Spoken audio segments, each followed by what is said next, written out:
안녕하세요. 영등포 구민입니다. 오늘은 도서관 책 82년생 김지영과 신경숙님의 신문 연재 소설이었던 푸른 눈물, 드라마 미스터 션샤인, 그리고 80년생 김 팀장과 90년생 이대리가 웃으면서 일하는 법을 골랐습니다. 1890년대부터 1990년대의 여성 삶의 변화를 소설과 영화의 주인공을 통해 우리나라 여인들의 100년 삶의 역사에 대하여 생각해 보았습니다. 1890년대는 조선의 근대적인 개혁이 시작되고 있었습니다. 그럼에도 불구하고 가보개혁의 내용 중 조혼이 금지되고 과부의 재가를 허용된다의 내용처럼 여인들의 삶은 여전히 남녀차별이 극심하던 때였습니다. 신경숙의 소설 푸른 눈물에 나오는 궁중무희 리심은 실존 인물입니다. 신분제도가 있었던 조선에서 리심은 노비의 신분입니다. 궁중에서 춤을 추는 무희였습니다. 프랑스 공사 빅토르 콜랭드 플랑시는 궁중에서 춤을 추는 아름다운 리심을 보고 사랑에 빠지게 되고 고종 황제에 요청하여 결혼 허락을 받습니다. 빅토르와 프랑스에 간 리심은 서양인과 결혼한 최초의 조선 여인이었습니다. 그 후 조선에 다시 부임한 리심의 남편을 따라 조선에 돌아온 리심의 신부는 다시 노비로 전락합니다. 황제가 허락했다고 서양인과 결혼했다고 없어지는 것이 아니었습니다. 이것이 그 당시 여성들의 삶의 한계였습니다. 아니, 여성에 국한된 것은 아니고 조선이 신분사회였다는 걸 잘 보여주는 것이었습니다.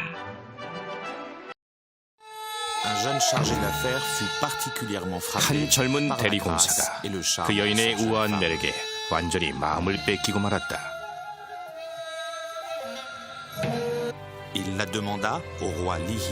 그는 고종에게 그 무희를 자신에게 양도해달라고 요청했으며 왕은 너그럽게 이를 허락했다.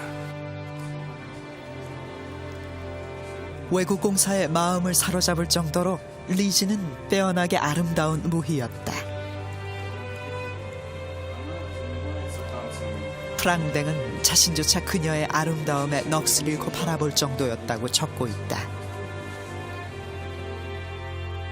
영혼의 꽃이라고까지 칭송받았던 리지. 운명은 가혹했다. 리지는 다시 조선의 무희가 되었다.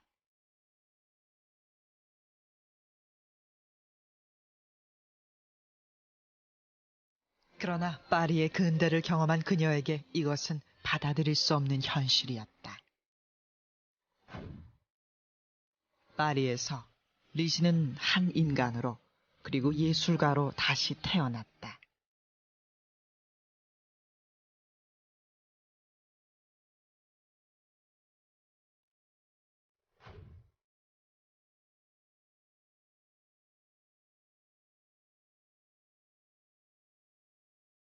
그러나 신분의 굴레는 마지막까지 그녀를 놓아주지 않았다.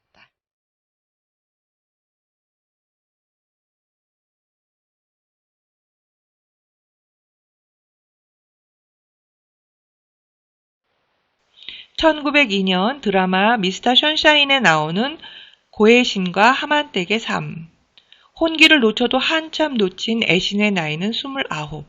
다 약혼자 희성 때문입니다. 나도 꽃으로 살고 싶소. 다만 나는 불꽃이요를 외치며 강인한 삶을 선택한 고혜신. 고혜신은 양반가의 규수였습니다. 그러나 하만댁의 삶은 이렇습니다. 갓난아기 때부터 함께한 애기씨가 자라는 게 낙이었던 하만댁이 살아가는 이유도 죽을 이유도 모두 애기씨였습니다. 이것이 또한 조선의 여인의 삶이었습니다.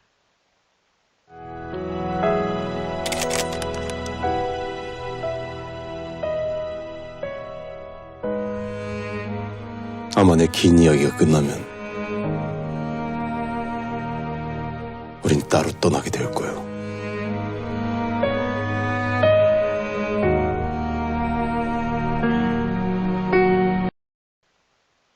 (1910년) 조선 최초의 여성 서양 화가이자 작가인 나혜석이 꿈꾼 이상적 부인이란 그 당시 봉건적 사회 질서의 파문을 일으킵니다. 인형이 아니라 인간이길 원했던 삶을 이야기한 나혜석 소설 경희를 소개합니다. 경희는 일본에서 유학 생활을 하고 있는 여학생입니다. 결혼을 종용하는 아버지와 사돈마님. 그러나 경희는 더 배우고 익히고자 합니다. 공부와 결혼을 두고 경희는 고민하고 방황합니다. 결국 경희는 인간다운 삶은 능동적이고 주체적이라고 결정합니다. 그 시대에 결코 쉽지 않은 길을 경희는 1910년대 신여성으로서 어려운 결단을 내리고 자신의 길을 과감히 결정합니다. 1934년 나혜석의 이혼 고백서 내용. 조선 남성 심사는 이상하외다. 자기는 정조관념이 없으면서 처에게나 일반 여성에게 정조를 요구하고 또 남의 정조를 빼앗으려고 합니다. 유식계급 여자, 즉 신여성도 불쌍하외다. 아직도 봉건시대 가족제도 밑에서 자라나고 시집가고 살림하는 그들의 내용의 복잡이란 말할 수 없이 난국이외다. 마음과 뜻은 하늘에 있고 몸과 일은 땅에 있는 것 아닌가. 남녀평등에 대한 개념조차 없었던 1930년대. 그렇다면 30, 40년대의 어머니들은 자신의 딸들을 어떻게 키워냈을까? 82년생 김지영의 어머니 오미숙의 삶을 통해 들여다봅니다.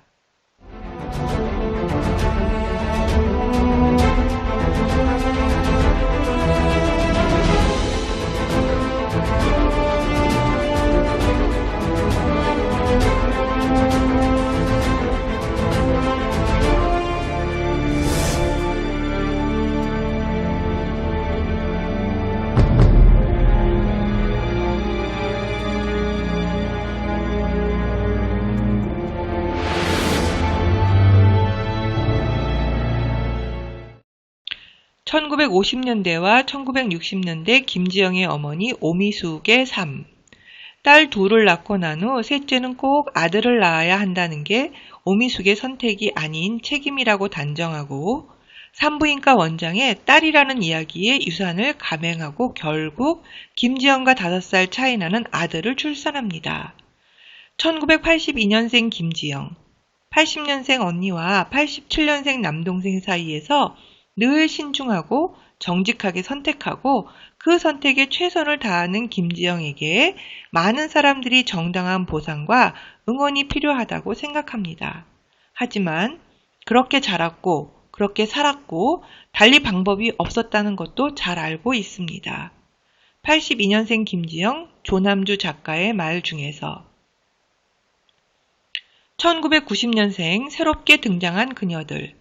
냉정한 듯 따뜻하고 자유분방한 듯 절제를 지니며 부정적인 듯 능동적인 말과 행동을 갖고 있는 그녀들의 마음은 미지의 영역입니다.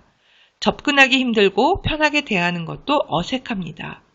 회사는 회사, 집은 집, 결혼은 결혼, 나는 나. 개인주의 누구에게도 종속되지 않고 그 누구도 종속시키려 하지 않는 그녀들. 지금 그녀들이 사회로 돌아옵니다. 대한민국의 희망인 그녀들이 옵니다. 광고회사에 재직 중인 91년생 여성이 생각하는 멋진 81년생 팀장은 이런 사람입니다. 2주간 밤샘 작업하느라고 정말 고생 많았어요. 같이 프로젝트 진행했던 친한 동기들과 맛있는 저녁 드세요. 라며 법인카드를 건넸을 때였다고 합니다. 80년생 김 팀장과 90년생 이대리가 웃으며 일하는 법에서 정보를 찾아내고 활용하는 플랫폼 자체가 다른 90년생. 80년생은 웹세대라 하면 90년은 앱세대입니다. 그래서 즉각적이고 합리적입니다.